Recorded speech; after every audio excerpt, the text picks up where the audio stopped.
Welcome to the Slop Temple. We pray this video helps. You begin by preparing your hardware and software.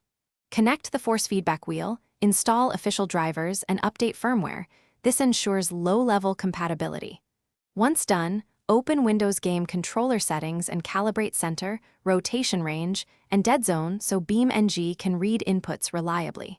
Next, launch the game and go to Options Controls to confirm the wheel appears.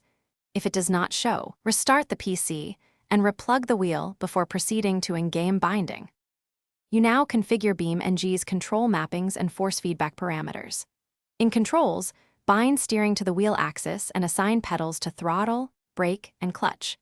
Then adjust steering sensitivity, filter, and rotation limit to match your wheel. Choose 900 degrees for sim wheels or 270 degrees for consumer wheels so steering input scales correctly. Move to Graphics/Physics and toggle force feedback on, setting strength low initially, around 20 to 30%, so you can test effects without abrupt jolts. Save the profile for future tweaking. You finish by fine-tuning force feedback and knowing one solid troubleshooting step.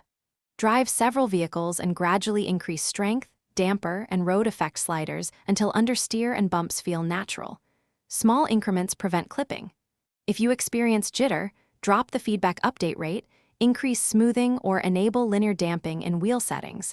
This resolves most instability. Finally, test profiles with different cars. If bindings or FB behave oddly, restore default controls and rebind. That reset is the key quick fix when things break.